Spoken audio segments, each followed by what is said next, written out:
ইতিহাসে একটি স্মরণীয় দিন।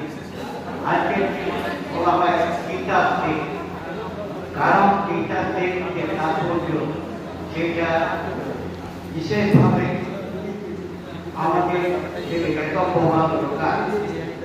আমাদের যে ভারতবর্ষে মনীষী কয়েকজন জন্মগ্রহণ করেছেন তাদের মধ্যে কর্মবীর আবুল ইসানি এবং দার্শনিক শিক্ষক, তাদের সেই যে শিক্ষক আমি এবং সকলে সর্বপ্রথম তার প্রতি শ্রদ্ধা জ্ঞাপন করছি। 1888 খ্রিস্টাব্দে 8ই সেপ্টেম্বর শুভ লগ্নে মাদ্রাসে পল্লীতে এক দরিদ্র ব্রাহ্মণের গৃহে জন্মগ্রহণ করেন এক সন্তান। এই সন্তানটি হল পরবর্তীকালে আমাদের ডাক্তার সর্বপল্লী রাধা কৃষ্ণ। বাল্যকাল থেকে তার মেধা যে বিকাশ তা পরিলক্ষিত হয়েছিল। তিনি এমনকি স্কুল, কলেজ, বিশ্ববিদ্যালয় প্রতি পরীক্ষায় সসম্মানে উত্তীর্ণ হয়েছিলেন। এমনকি মাদ্রাজ বিশ্ববিদ্যালয় থেকে দর্শন শাস্ত্রে MA পাস করে তিনি একজন দার্শনিক হয়েছিলেন এবং দর্শন শাস্ত্র উদ্ভাবন করতেন।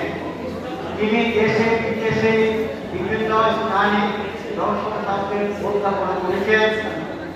তিনি হিন্দু কাশী বিশ্ববিদ্যালয়ে দর্শন শাস্ত্রের অধ্যাপক ছিলেন, কালিফোর্নিয়ার দর্শন শাস্ত্রের অধ্যাপক ছিলেন। তিনি একজন ইন্টারন্যাশনাল ফিলোসোফার। তাই তিনি ভারতবর্ষের বিশ্বের দরবারে এই দর্শনকে প্রতিষ্ঠিত করেছিলেন এবং তিনি তার জীবনে তার কয়েকটি দর্শন শাস্ত্রের উপর পুস্তক রচনা করেছিলেন। প্রথম হচ্ছে Indian philosophy of China, philosophy of Rabindranath Thakur.